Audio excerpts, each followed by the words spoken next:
आज भी हमारी विष्णु पुराण, आज भी हमारी स्कंद पुराण, आज भी हमारी पद्म पुराण, भागवत पुराण आज भी कहती है कि आंवला नवमी का किया गया पुण्य, आंवला नवमी का किया गया दान, आंवला नवमी के दिन किया गया सत्कर्म खाली नहीं जाता। अर्थात जैसे जरा सा जल का सींचन करने पर वृक्ष फलीभूत हो जाता है, उसमें ढेरों फल लग जाते हैं, उसी तरह हमारा किया गया दान पुण्य सत्कर्म, अगर हमने 1 रुपए का भी दान दिया है, गौ माता के निमित्तार्थ, मंदिर के निमित्तार्थ, वृद्धाश्रम के निमित्तार्थ, भोजन के निमित्तार्थ हमने कुछ भी लगाया है, आपने गाय को भी रोटी दी है, आपने किसी ब्राह्मण को भोजन कराया है, आपने आज आंवले का दान करा है, किसी सौभाग्यवती नारी को एक फल तक दिया है, तो वो तुम्हें मिलेगा, 1000 गुना होकर मिलेगा। आंवला नवमी का आप लोग साधना करते होंगे। जब कार्तिक के महीने में आंवला नवमी का व्रत आता है तो जो उपास नहीं भी रखते हो, जो पूजन नहीं भी करते हो, उनसे मेरा निवेदन है कि स्कंद पुराण में कार्तिकेय के पावन चरित्र में, स्कंद पुराण में स्पष्ट किया गया, और कल्याण का कार्तिक खंड पढ़िएगा, कभी योग लगे तो गीता प्रेस गोरखपुर का कार्तिक खंड पढ़िएगा, आप पढ़ेंगे तो उसमें मिलेगा आपको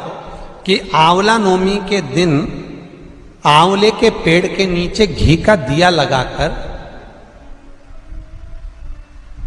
मध्याह्न से पहले, दोपहर के 12 बजे से पहले आंवले के पेड़ के नीचे आंवला नवमी के दिन कार्तिक के महीने में स्कंद पुराण कहती है, जो घी का दिया लगाकर पूजन कर कर अपना पल्लू पसार कर आंवले के वृक्ष की डाली में से उस पे लगी हुई थोड़ी सी छाल को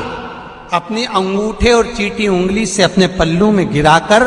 ले जाकर लाल कपड़े में हल्दी के साथ अपनी तिजोरी में, अलमारी में रख लेता है। उसके घर में कभी बरकत की कमी नहीं होती, उसके घर में कभी संपदा की कमी नहीं होती, उसके घर में धन, वैभव, सत्ता बढ़ती है,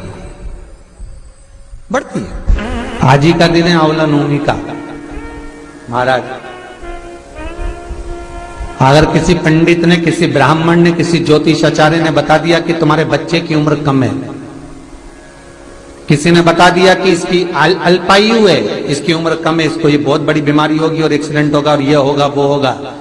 ये वाली अंगूठी पहनो, ये वाला नक पहनो, ये चीज पहनो, बिल्कुल नहीं, तुम्हारी मर्जी पड़े तो पहनना, लाखों रुपए खर्च करो और मालूम पड़े फल ना मिले, तो एक काम जरूर करना, आज के दिन हाथ में कुंकू लगाकर,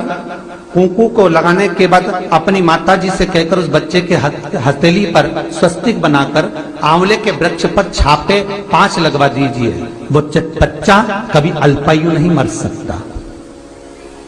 उसकी उम्र में वृद्धि होगी, उम्र कम नहीं हो सकती, उम्र बढ़ेगी। सौभाग्यवती माताएं आज आंवले के पेड़ के नीचे पूजन क्यों करती है? सौभाग्यवती माताएं आज आंवले के पेड़ के नीचे फल का दान क्यों करती है? सौभाग्यवती माताएं आज ब्राह्मण को भोजन आंवले के वृक्ष के नीचे क्यों कराती है? सौभाग्यवती माताएं आज आंवले के पेड़ के नीचे बैठकर भोजन क्यों करती है? अखंड सौभाग्यता के लिए कि आज मैंने अगर एक बिंदी भी दी है, अगर आज मैंने मेहंदी भी दी है, आज मैंने जरा सा कुंकू का भी दान आंवले के वृक्ष के नीचे करा है, तो उसका फल मुझे हजारों गुना मिलना चाहिए, मेरा सौभाग्य अमर होना चाहिए। आज ही का दिन है महाराज, अक्षय नवमी। विष्णु पुराण कहती है, स्कंद पुराण कहती है, मान लो कोई आंवले का पेड़ आपने लगाया, बहुत बड़ा हो गया, उसमें फल नहीं लग रहा है, वो फलित नहीं हो रहा, बहुत बड़ा हो गया, उसमें एक फल नहीं लगा, तो किसी पवित्र नदी का, गंगा, यमुना, सरयू, नर्मदा, क्षिप्रा, मंदाकिनी, गोदावरी, किसी पवित्र नदी का जल आपके पास में हो, तो आज आंवला नवमी के दिन जो फल नहीं रहा हो वृक्ष, जिसके अंदर आंवले ना लगते हो, आंवले का वृक्ष बहुत बड़ा हो गया, फलित नहीं हो रहा, आज ही के दिन एक कटोरी में जल लेकर नारायण नारायण और शिव का स्मरण कर कर उस पेड़ के नीचे डाल दिया जाता है, तो वो पेड़ जो है, वृक्ष जो है, वो फलने लगता है। चढ़ाओ एक लोटा जल। कभी कभी अगर ऐसा लगे जीवन में कि दुख बहुत ज्यादा आ गया है, बहुत तकलीफ आ गई है, तो लाल चंदन को घिसकर उस लाल चंदन का लेपन भगवान शंकर पर कर कर फिर पानी चढ़ाओ। अगर कोई संकट भारी है और निकट रहा, जैसे किसी नारी का गर्भ नहीं ठहर रहा, 15 साल हो गए, 20 साल हो गए, 25 साल, जैसे इसने लिखा एक माता ने कि 18 साल की बेटी हो गई थी पर संतान में पुत्र नहीं, तो उसने भाव से कथा सुनी। इसे आपके भीतर अगर 20 साल हो गए, 25 साल हो गए,